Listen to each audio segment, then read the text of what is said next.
If you're building some form of software or a new product development, doing new product development, lots of people out there, they're probably listening to this, have maybe a little startup or that they are trying to build something. That's a big part of what this channel actually is about. You will never feel like you have enough time. What will happen? So, I just want to explain what has happened and why I'm talking about this. I try to sort of document all of the things I'm going through. I'm a real live professor. My job is normally to do people don't understand professor life, but my job is to actually do research most of the time. 80% of the time, 20% is to teach, and then there's, all the other stuff that goes on, emails and, uh, administrative stuff and all that kind of stuff. So I am supposed to be doing research all the time, and I'm building this platform, the Reciprocity Project, in between all of these moments. And, there's good reason. There's the reason why it's foolish to jump into something without having a safety net. I think that is absolutely foolish to jump in, doing the entrepreneurship thing that many people tell you to do. And so you do it kind of on your part time until you actually get the damn thing working, right? But the trouble is you never have enough time at any given moment. And there's things that you work on. So I've been building I started on a project. It was back in, I think it was May when we began this. It is now late October at this moment. It's going to be November.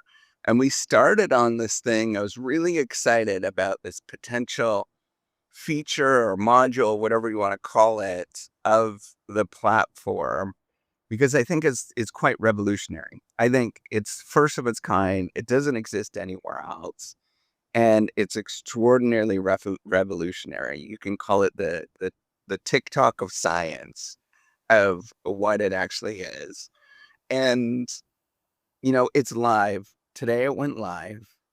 And I was all like super planning for so long to be like excited about this thing and to tell people about this thing. But I go and I realize like, oh my gosh, I can't tell anybody about it because I gotta get to work. Real work. I've got other things that are going on. My wife is at home because she's in the healthcare profession and she gets one day off a week. She's a doctor, um, a veterinarian, and she she gets one day off a week, so I can't stay at home to talk about it. That's how I normally talk about things. So I'm gonna have to do it from my car. And it just feels like this endless, like, I just don't have enough time to do any of this. And it's, part of doing it the way that I'm actually doing it, and I talk about this a lot, and I even have another book that's sitting there that I need to get published. I need to put it together. I just never have enough time to put all of this stuff together, and there's always something. My work is my priority, of course. My family is my other priority, my health.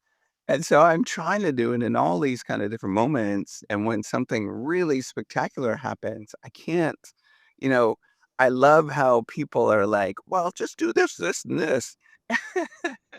and and you're like, I have no time. I don't know what to do. I have no time. I can't do this.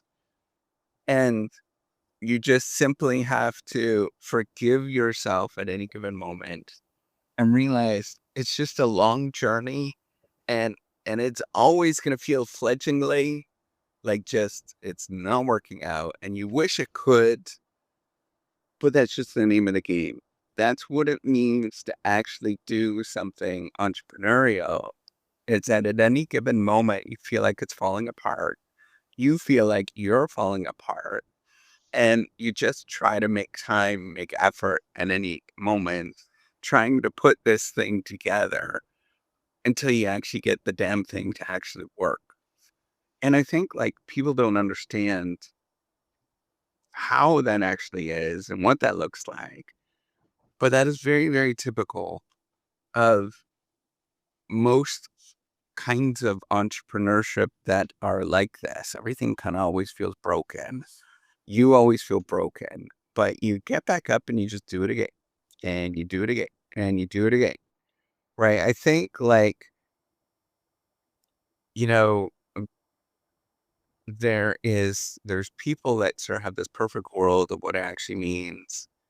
And unless you get unlimited amounts of funds, you get access to that, it's very different than what most people are used to in like larger corporations. Very, very different than having a job. Um, it's about being embarrassed, right? The whole thing is embarrassed. It's an embarrassment the whole time.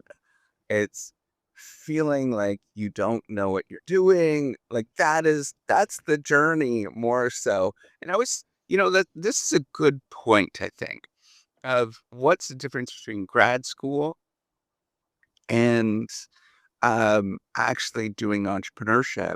There's a slight difference. It's very different. It's very much the same in terms of you don't know what you're doing all of the time. But when you do something entrepreneurial, there's the element of that you have to do it in public. Now, I know lots of people, think that you shouldn't do things in public and all that kind of stuff, but it will never work unless you do it in public.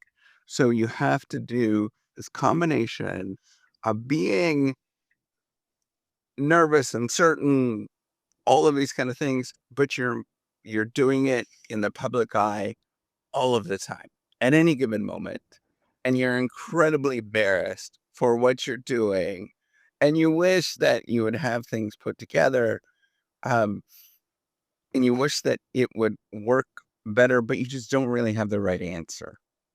So I think like if you are doing this, just know, and I don't know who's doing it, just know it's a 30-year commitment of being embarrassed, feeling stupid all of the time until you get the damn thing work. And if it works and things start taking off and it sort of cuts that down into 5 years or whatever. But you know, until that time, you have to get into that practice of realizing it's a 30-year commitment of doing things for a long time where you're embarrassed, you don't know what you're doing, and you keep trying every day. And if you don't have that in you, it's going to be very difficult.